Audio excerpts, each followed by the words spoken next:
अस्सलाम वालेकुम। हाँ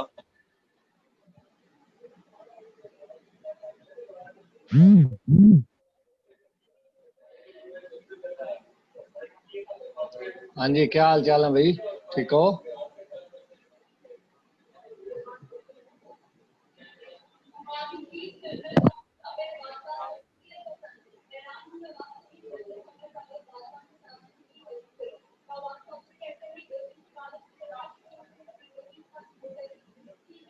आवाज आ रही है?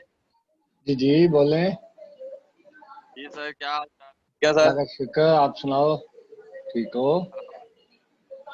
सर,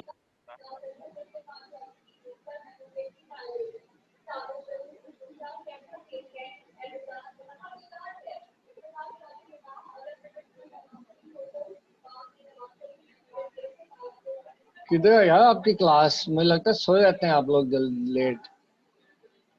नहीं सर, आज क्लास ज्यादातर जा रही है बुरे वाला कैंपस। और तुसी बोए वाला कैंपस किन्ने दिन तक जाते रहना? कल भी जाती पी सी, आज फिर जा रही है। अपनी क्लास में थोड़े बच्चे थे। चले कोई बात नहीं, आज जितने भी होंगे ना, आज इंशाल्लाह हम पढ़ेंगे कुछ टाइम के लिए। तो क्योंकि अब आहिस्ता आहिस्ता इसको इनिशिएट करें, ऐसे तो नहीं चलेगा ना। ऐसे तो ऑलरेडी हमने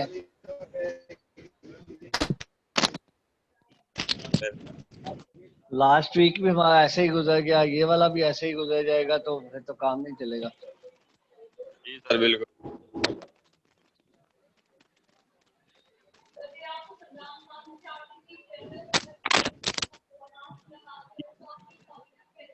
सिग्नल्स का इशू है मुझे लगता है। जी सर, अगले अच्छा, आप लोगों की स्क्रीन पे क्या शो हो रहा है अभी, बताएंगे जरा? जी है, और लिखा हुआ है what is science. What is science? तो यहाँ से हम इंशाल्लाह इनिशिएट करेंगे। अच्छा यार, आप में से ना लास्ट वीक एक स्टूडेंट ने मुझे बताया था इसका क्रैक वर्जन जूम का, जिसके ऊपर मीटिंग जब वो 40 मिनट से लेंथी हो जाती है, राइट? सर वो क्या नाम है उसका, पे करना पड़ता है। नहीं, एक मेरे ख्याल में क्रैक वर्जन भी किसी ने डाउनलोड किया हुआ था। सर वो क्रैक तो हो जाते हैं, लेकिन वो सही नहीं होते। ओके, चले जी कोई सर बात उसके। नहीं। कोई बात नहीं, हम ये मीटिंग इनिशिएट होगी जब 40 मिनट होंगे, मीटिंग बंद हो जाएगी, हम दोबारा से इनिशिएट कर लेंगे, कोई इशू नहीं है। नो प्रॉब्लम, हमें कौन सा ये है कि हमने एक ही गो में चलना है। बिल्कुल सर। कोई समस्या नहीं है, गरीब कौम है भाई, हम पे नहीं कर सकते। जी क्या सर जी मिलता है, स्टूडेंट्स आते हैं और फिर निकल जाते हैं, मेरे ख्याल में शायद उनका ना प्रॉब्लम है सिग्नल्स का। चले, सिग्नल जी जी बोले। इशू है सर। चले, इसमें बेटा इस तरह से हुआ करेगा कि जितने भी लेक्चर जो है मैं आपको डिलीवर किया करूंगा, ये मैं साथ में रिकॉर्ड किया करूंगा, और ये फिर आपको अवेलेबल हो जाएंगे आप यूट्यूब पे। ठीक हो गया? जी सर। तो उसमें फिर जो है ना अपलोड कर दिया करूंगा, ताकि जितने भी स्टूडेंट्स जो है ना, जिसको भी चाहिए तो वो स्कूल से जो है ना वो ले लिया जाए, राइट? चलें जी। अच्छा, अभी आपके पास पार्टिसिपेंट्स की लिस्ट जो है वो शो हो रही है स्क्रीन पे? जी सर। अब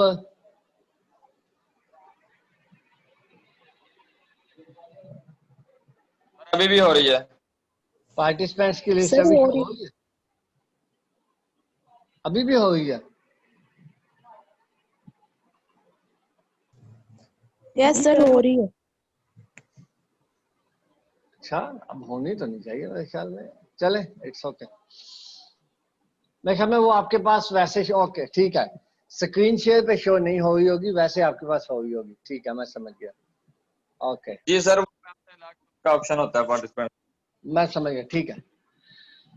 चले, एनीवेज, कितने अभी पार्टिसिपेंट्स आए हुए हैं आपके पास जो शो हो रहे हैं? सर आपको मिला के 8 पार्टिसिपेंट्स हैं। यानी कि 7 स्टूडेंट्स हैं अभी, राइट? जी सर। ठीक है, चले वेट करते हैं 2-4 मिनट मजीद, तो लेट्स सी के आ जाएं। अदरवाइज हम ना ये थोड़ा सा शायद होगा तो डिफिकल्ट, लेकिन हम कोशिश करेंगे सर से बात करने की कि सर काइंडली हमें ना इस क्लास के लिए थोड़ा सा ना अगर वो अलाउ कर दें और हम कैंपस में आके ये पढ़ लें। ऐड इधर नहीं होगी ऑनलाइन, काइंडली ये आप अगर पूछ रहे हैं तो हम ये एसओपी। ना, नहीं वैसे मैं सेकंड प्लान कर रहा हूँ, वो ये कि कैंपस के अंदर जाके वीडियो ऑन करके ना, तो जो जहाँ पे हमारा वाइट बोर्ड है, वाइट बोर्ड पे मैं समझाया करूँगा, सामने वीडियो ऑन होगी, रिकॉर्ड भी होगी, और उसके बाद आप लोग बैठे उसको देख भी रहे होंगे। ठीक है, तो उसके बाद उसको, नहीं बन सकता जो उधर बैटरी होगी ना, हाँ वो तो तो नहीं बन सकता, उसमें तो कोई डाउट नहीं है, वो तो वाकई नहीं बन सकता है।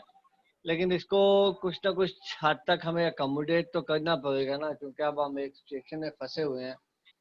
तो वो होना नहीं है कि जे भाई वो ना, मतलब कि ना हम बैठे हैं और सामने हमारे यहाँ हर चीज आ रही है नजर, वो उस हिसाब से तो होना नहीं है। नहीं, सामने अपना जो व्हाइट बोर्ड है वो तो नजर आ सकता है ना।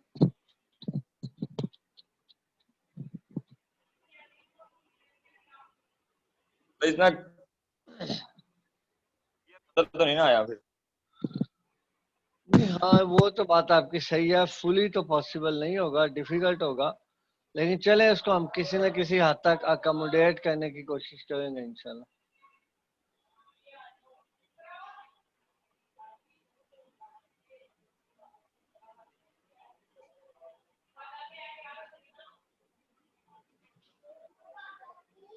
और कोई बात करनी हो किसी ने?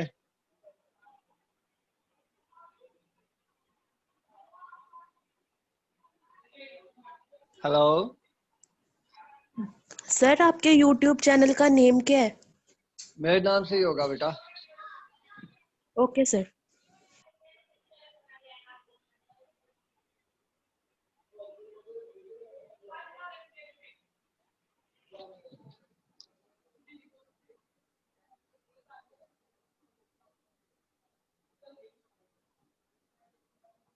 बस इतने ही है, बाकी मुझे लगता है सो रहे हैं। चले हम फिर इनिशिएट करें मेरे ख्याल में, ठीक है ना?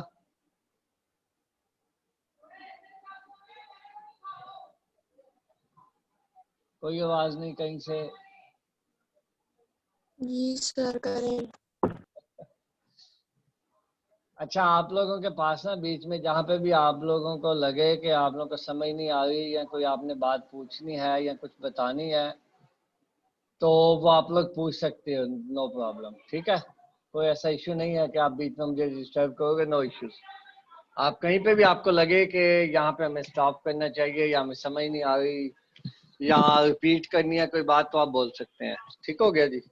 ओके, चलें, बिस्मिल्लाहिर्रहमानिर्रहीम, इनिशिएट करते हैं जी। आज हम हमारा जो ये कोर्स है PBG 509, this is experimentation in plant breeding. Plant breeding की डेफिनेशन आप सबको आती होगी आई बिलीव। तो आप में से कोई स्टूडेंट प्लांट ब्रीडिंग की डेफिनेशन बताएगा मुझे?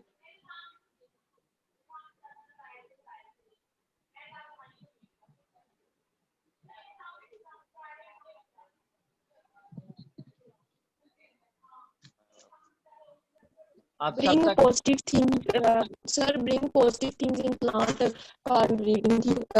Card plant breeding. Positive things को जब हम प्लांट में ब्रिंग करते हैं इससे प्लांट ब्रीडिंग कहते हैं। अच्छा, ये सारे स्टूडेंट्स जो है ना, एक दफा माइक ऑन करें अपना, तमाम स्टूडेंट्स। Yes sir.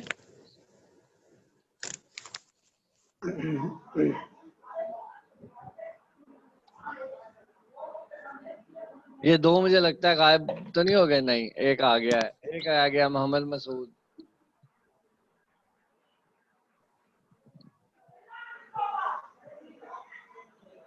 ओके अच्छा चलें जी, ठीक है। अब आप माइक बंद कर लें, नो इश्यूज, लेकिन ये है कि सोना नहीं है, मेरे साथ रहना है आप लोगों ने, ठीक है ओके सर, ओके सर। जी। जहां पे भी मुझे शक हुआ मैं वहां पे ही आप लोग को कहूंगा कि माइक ऑन करें, और आपके within 10 seconds mic on होना चाहिए। जिसका 10 सेकेंड्स के अंदर माइक ऑन ना हुआ उसको मैं क्लास से निकाल दूंगा और फिर उसकी एब्सेंट लगेगी उस दिन की। ठीक हो गया सर, ओके सर। क्योंकि इसमें बेटा ऐसा होगा कि अगर हम शुरू से लेकर एंड तक अटेंटिव नहीं बैठेंगे ना, तो फिर हमें समझ नहीं आएगी। बीच में से अगर कुछ स्किप हुआ ना तो फिर तो आप उसको मैच नहीं कर सकते, इशू हो जाएगा आपके लिए, डिफिकल्ट हो जाएगा काफी, ठीक है ना।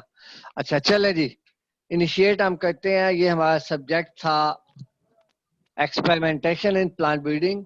तो सबसे पहले हमें प्लांट ब्रीडिंग का पता होना चाहिए। So plant breeding is an art and science of improving the genetic makeup of plants। ये है इसकी simplest definition, art and science of improving genetic makeup of plants. अब जेनेटिक मेकअप क्या है एक्चुअली? जेनेटिक मेकअप का मतलब ये है, मेकअप का मतलब होता है बना हुआ, राइट। सो जेनेटिक मेकअप का मतलब है कि कोई प्लांट के अंदर, किसी भी प्लांट के अंदर कौन से जीन्स मौजूद हैं। So that is genetic makeup.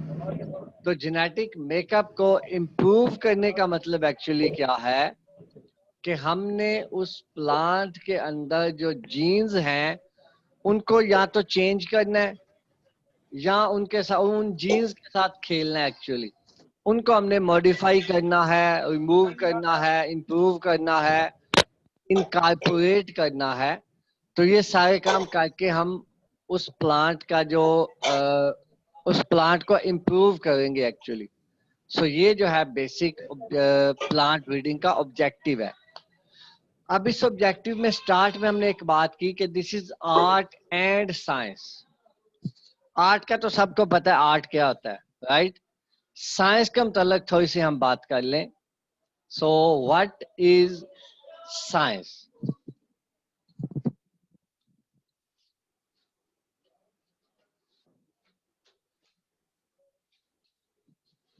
Okay, so what is science? Actually science क्या है, इसकी डेफिनेशन वैसे आप लोगों ने सुनी होगी पहले भी। साइंस क्या है जी, ये मैं आपको यहाँ से इधर इसकी डेफिनेशन बताता हूँ पहले, फिर इसको हम डिस्कस करेंगे। ये कुछ इसकी साइंस की सिंपल डेफिनेशन है। For example, science is the effort to discover and increase human understanding. ठीक हो गया जी, ये तो एक सिंपल डेफिनेशन है। अच्छा जी, अब हम दूसरी डेफिनेशन की तरफ आते हैं। That is any system of knowledge that is concerned with the physical world and its phenomena। ठीक है जी, that entailed unbiased observation and systematic experimentation। so ये थोड़ी सी साइंस की डेफिनेशन है। सिंपल वर्ड के अंदर हम साइंस को क्या कहेंगे? सिंपल वर्ड्स के अंदर साइंस होगी ये, science is the knowledge gained from using observation and experiments to describe and explain the world around us। So science actually क्या है कि साइंस जो भी है वो एक सिस्टमैटिक वर्क है। एक हमने सिस्टम के थ्रू वर्क करना है, और वो जो सिस्टम है उस सिस्टम को हम बोलते हैं साइंटिफिक मेथड। ठीक है ना। साइंटिफिक मेथड का आप लोगों ने पहले भी सुना होगा। क्या होता है भला, कोई बताएगा मुझे साइंटिफिक मेथड क्या होता है? एनीवन?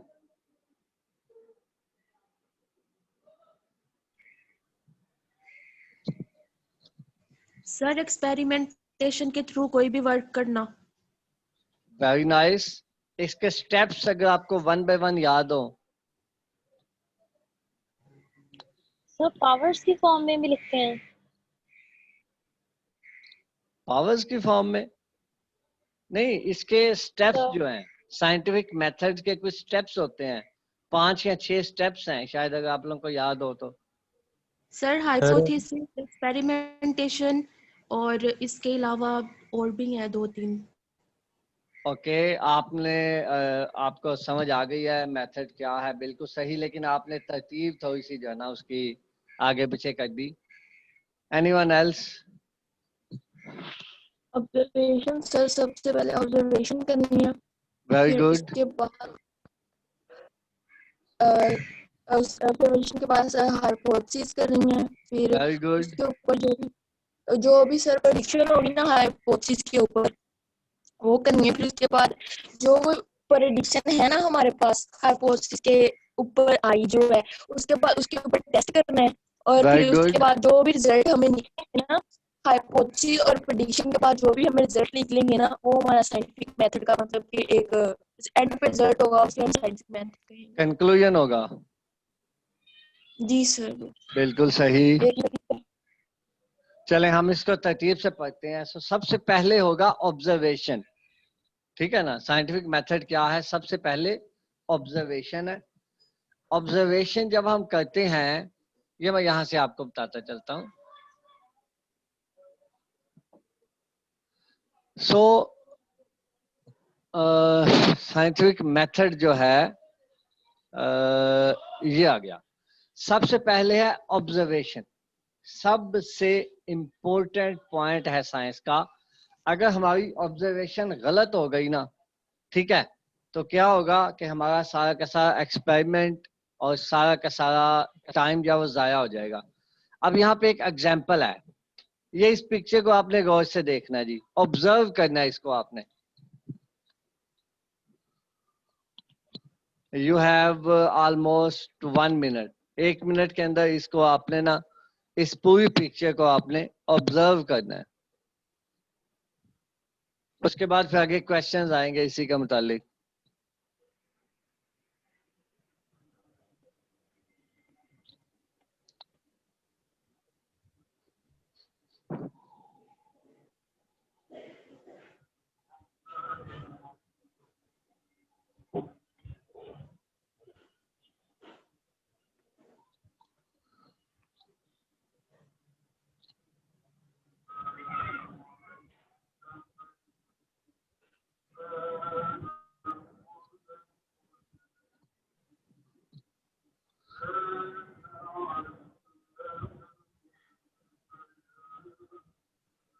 अनस बेटा अपना माइक बंद कर दो या पीछे से साउंड बंद कर दो।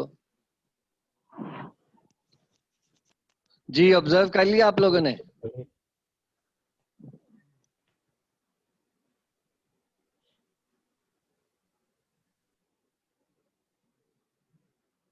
चलें जी, अब क्वेश्चंस की तरफ आते हैं। क्या क्वेश्चंस होंगे?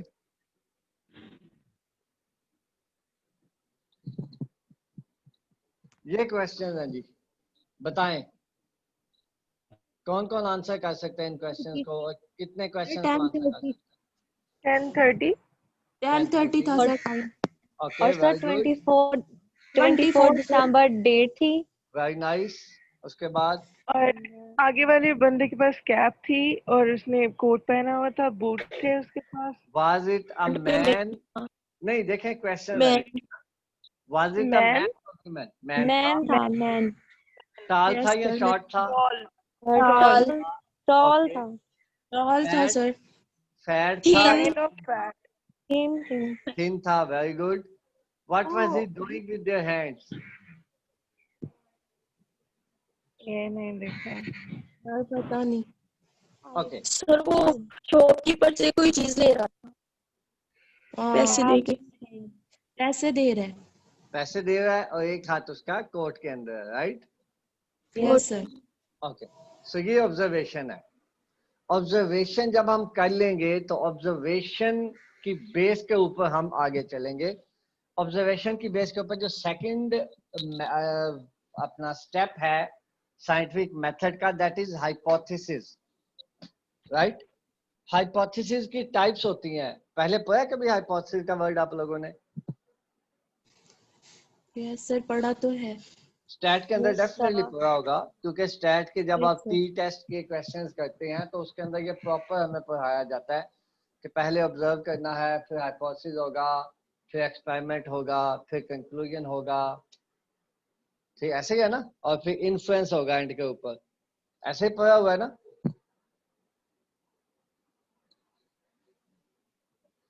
ओके चलें जी। सो ऑब्जर्वेशन नंबर 1, ऑब्जर्वेशन के बाद हम आ गए सेकंड स्टेप जो था दैट वाज हाइपोथेसिस। अच्छा, हाइपोथेसिस जो है उसकी दो उसके टाइप्स हैं, टाइप्स कह लें इसको आप, या उसके पार्ट कह लें। एक होता है नल हाइपोथेसिस और दूसरा होता है अल्टरनेट हाइपोथेसिस, ठीक है ना। नल हाइपोथेसिस क्या होता है, किसी को पता है नल हाइपोथेसिस क्या होता है? बॉयज में से अब कोई बोलेगा, बॉयज में से कोई भी, what is hypothesis, null hypothesis?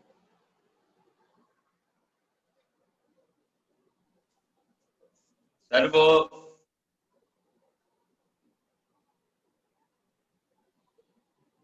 जी जी, आगे भी चलें सर वो से।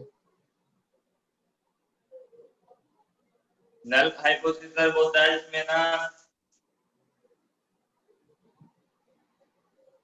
हाँ हाँ बोलो, क्या हुआ, सर्च नहीं हुआ अभी? सर जिसका रिजल्ट 0 में हो, मतलब वो रिजेक्ट हो जाए, उसको कहते हैं नल हाइपोथेसिस।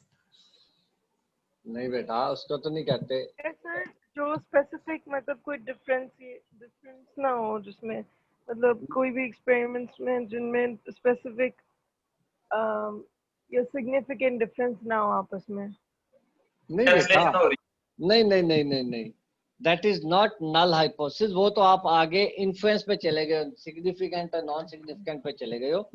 हाइपोथेसिस का मतलब ये है कि जो आपने एक स्टेटमेंट देनी है पहले, एक्सपेरिमेंट करने से पहले, ठीक है ना। फॉर एग्जांपल, यहाँ पे आपने ऑब्जर्व किया और आपने एक्सपेरिमेंट करना था कि वहां पे टाइम क्या है, तो आप हाइपोथेसिस दोगे कि टाइम जो है 10:30 था। इन अदर वर्ड्स, आपने चेक करना है, हमारे पास दो वैरायटीज हैं, ठीक है ना, या दो आप कह लें कि प्लांट्स हैं, हमने ये चेक करना है कि ये डिफरेंट हैं कि नहीं। तो उसके लिए जो हम हाइपोथेसिस बनाएंगे वो ये होगा कि both plants are different, right. जो स्टेटमेंट हम अपनी तरफ से देंगे, जो हम चाहते हैं कि एक्सपेरिमेंट का रिजल्ट आए, वो होगी नल हाइपोथेसिस, और उसका जो अपोजिट होगा वो होगा अल्टरनेट हाइपोथेसिस। नल हाइपोथेसिस के अंदर हमेशा जो हम सिंबल्स यूज करते हैं वो होती हैं इक्वल टू, या greater than and equal to, या होती है less than and equal to. इसमें इक्वालिटी का साइन लाजमी आता है। जो नल हाइपोथेसिस है उसके अंदर इक्वालिटी का साइन लाजमी आएगा, ये नल हाइपोथेसिस होगा। और जो सर अल्टरनेट, जी जी जी बोले। नल हाइपोथेसिस का थोड़ा सा एक दफा एक्सप्लेन कर दे, पहले जो आपने थोड़ा सा पहली लाइन। मैं कर देता हूँ। नल हाइपोथेसिस वो हाइपोथेसिस है कि जब हमने एक्सपेरिमेंट इनिशिएट करने के लिए जब हमने ऑब्जर्व किया, तो जो चीज हम समझते हैं कि हमारा रिजल्ट आना चाहिए।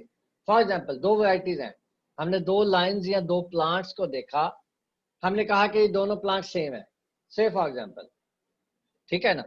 तो जो हमने सबसे पहली स्टेटमेंट दी वो होगा हाइपोथेसिस, यानी कि null hypothesis. For example, both plants are similar, this is null hypothesis. अब इसका अल्टरनेट हाइपोथेसिस क्या होगा? Both plants are not similar, या बोथ प्लांट्स आर डिफरेंट। ठीक हो गया। अगर पहले में ही कह दें कि डिसिमिलर है तो भी नल हाइपोथेसिस आ जाएगा ये। तो ये नल हो जाएगा, अल्टरनेट हो जाएगा, both plants are different, sorry both plants are same. So the first statement is null hypothesis. First statement is null hypothesis, yes. Okay. और जो नल हाइपोथेसिस है उसके अंदर हमेशा इक्वालिटी का साइन आएगा। ये आपने इसके बाद या कभी भी कोई भी आप जब एक्सपेरिमेंट करते हैं तो उसके लिए आपने यही मेथड अपनाना है हमेशा, राइट?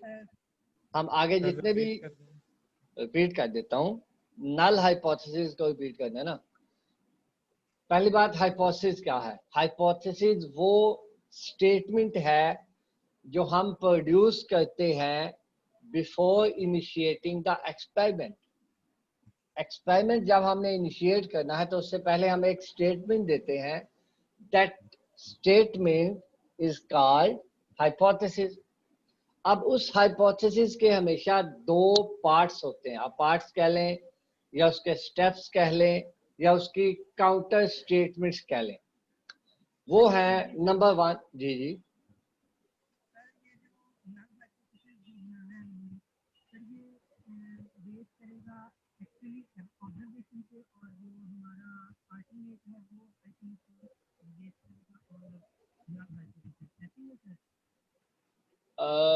नल हाइपोथेसिस जो है वो हमेशा बेस करता है इक्वालिटी के ऊपर। मसलन हमने दो प्लांट, जैसे मैंने रिपीट भी किया, दो प्लांट हमने देखे तो हमने कहा जी कि दोनों प्लांट जो है ना ये सिमिलर है। अब इसमें इक्वालिटी आ गई ना। अब हम इसको स्टेटमेंट को कैसे लिखेंगे? P1 is equal to P2, ऐसे ही है ना। इसको हम कैसे लिखेंगे? P1 is equal to P2, right? तो इसमें इक्वालिटी का साइन आ गया। So this is null hypothesis.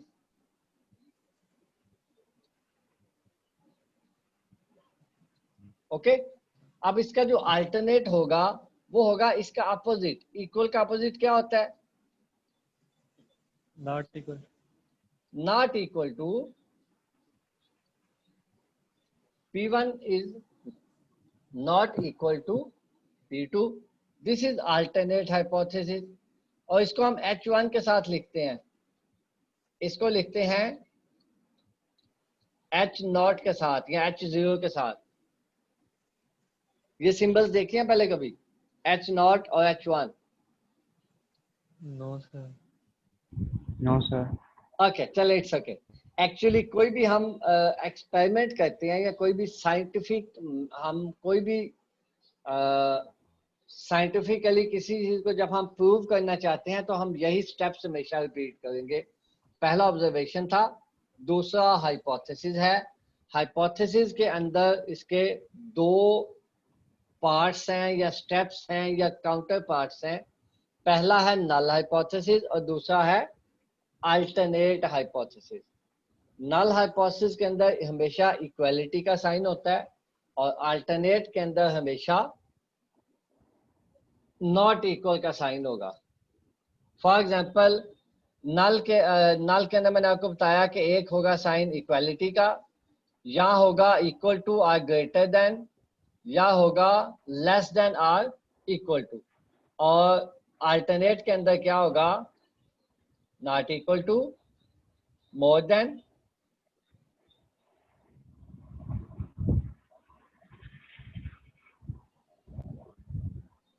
और क्या होगा? Less than. ठीक हो गया जी। ये हाइपोथेसिस है, ये सेकंड स्टेप है। अच्छा, अब हम चलते हैं थर्ड स्टेप की तरफ। जब हमने हाइपोथेसिस एक बना लिया तो अब हमने उस हाइपोथेसिस को टेस्ट करना है। वो टेस्ट कहलाएगा एक्सपेरिमेंट। ठीक हो गया। अब एक्सपेरिमेंट क्या होता है पता है किसी को? What is experiment?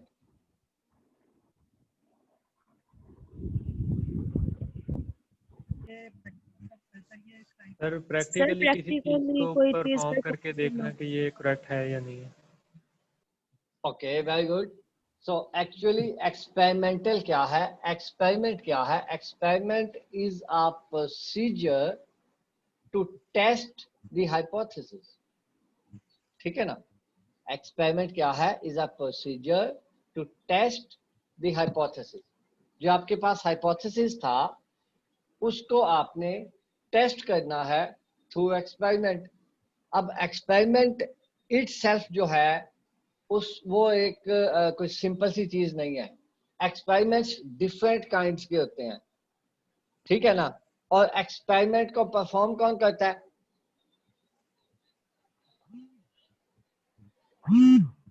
Scientist. Sir scientist.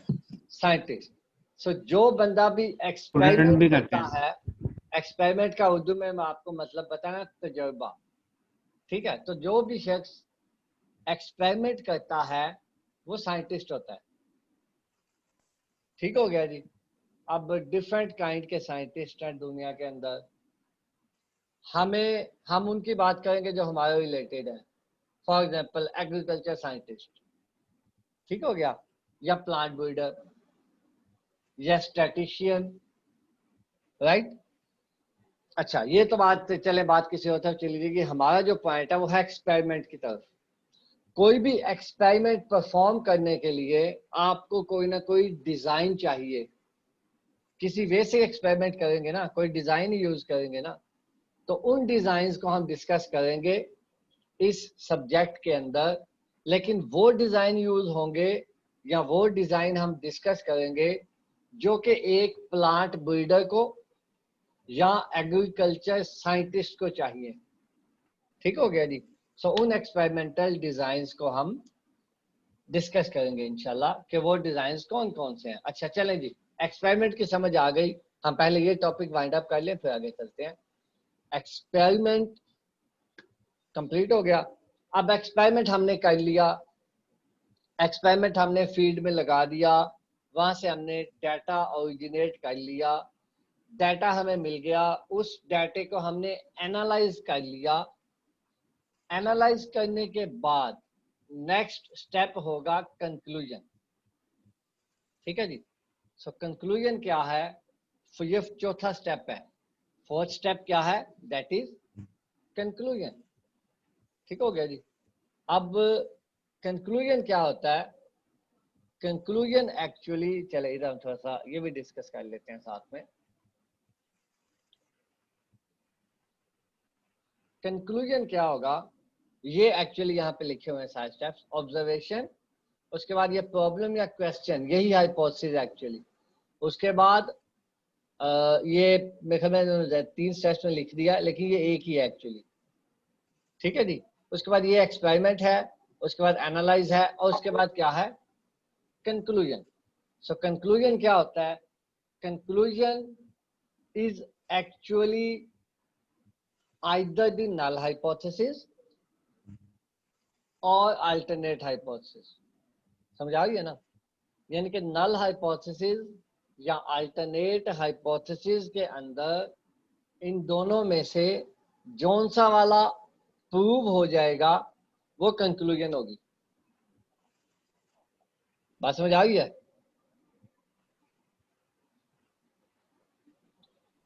Hypothesis, hypothesis, null hypothesis और अल्टरनेट हाइपोथेसिस के अंदर जौन सा भी अप्रूव हो जाएगा या प्रूव हो जाएगा वो क्या होगा? कंक्लूजन होगी। जैसे यहाँ पे लिखा हुआ है, कंक्लूजन क्या है? Include a statement that accept or reject the hypothesis. For example, अगर हम कहते हैं कि नल हाइपोथेसिस इज एक्सेप्टेड, तो इसका क्या मतलब हुआ कि रिजेक्ट कौन सा हुआ? Alternate hypothesis. ठीक है ना? और अगर हम कहते हैं कि अल्टरनेट हाइपोथेसिस इज एक्सेप्टेड, तो इसका मतलब क्या हुआ कि नल हाइपोथेसिस इज रिजेक्टेड। ठीक हो गया ना? समझा गई? ओके जी। अब जब कंक्लूजन हो गई, कंक्लूडिंग हमने रिजल्ट निकाल लिए, अब इसके बाद क्या होगा कि हमने यही एक्सपेरिमेंट एक दफा फिर से किया, तीसरी दफा किया, चौथी दफा किया, तो जब फाइनली ये कंफर्म हो गया कि हर दफा जो रिजल्ट है वो वही सेम आता है, तो यही जो कंक्लूजन है लॉ बन जाएगा।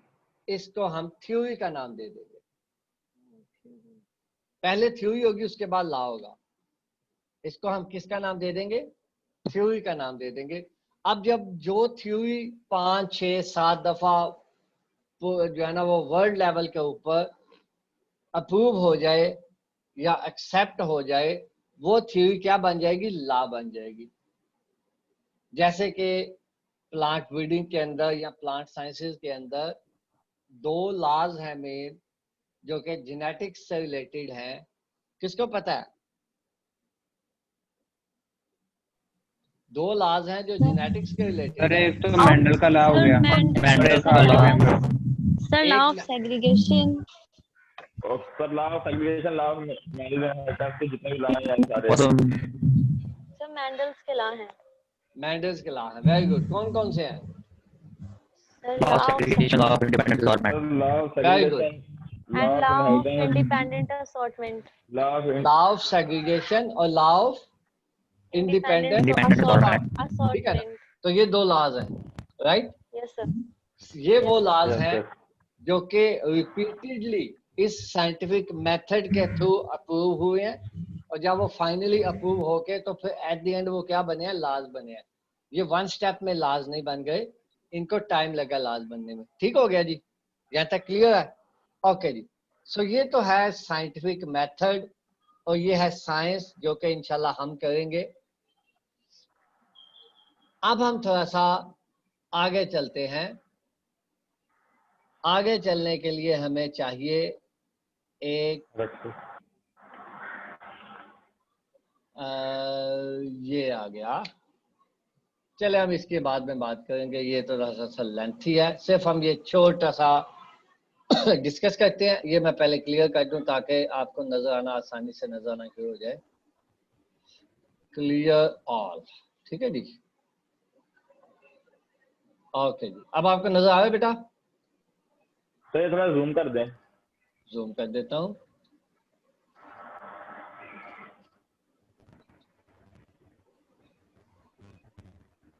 ओके है? Yes sir. ठीक है सर। क्या सर?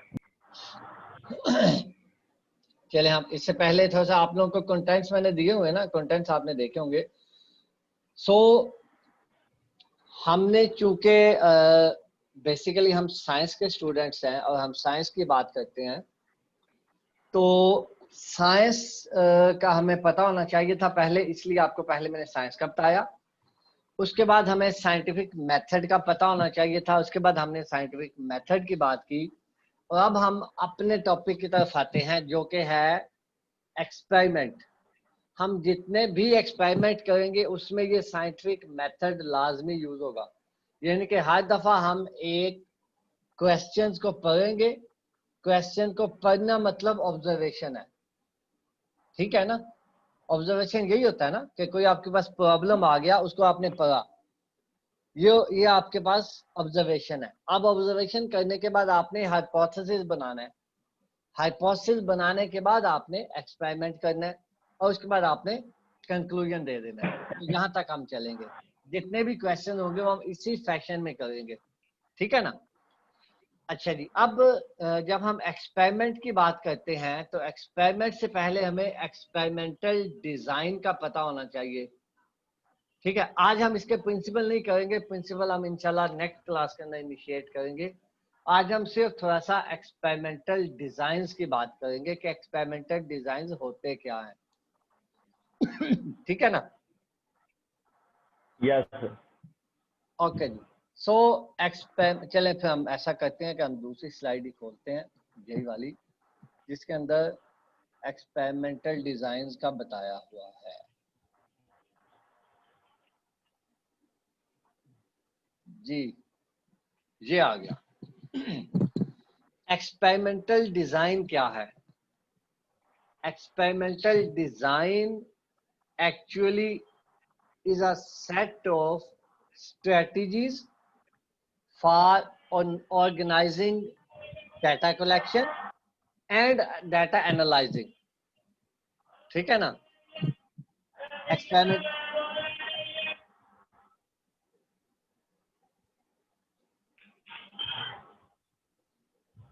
सर आपकी आवाज नहीं आ रही। ये किसका माइक ऑन है? सर हबीब रहमान का आपकी आवाज नहीं आ रही सर। अभी आ रही है? जी सर। ओके।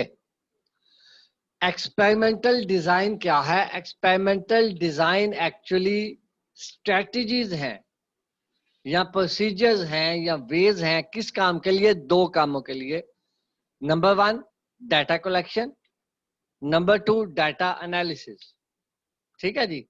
फॉर एग्जांपल अगर हमारे पास दो प्लांट्स हैं, हम इन दो प्लांट्स का डिफरेंस चेक करना चाहते हैं और एक दूसरा एक्सपेरिमेंट है उसके अंदर हमारे पास 50 प्लांट्स हैं, हम उनका डिफरेंस देखना चाहते हैं, तो दोनों के अंदर हमें एक्सपेरिमेंटल डिजाइन डिफरेंट यूज करना पड़ेगा।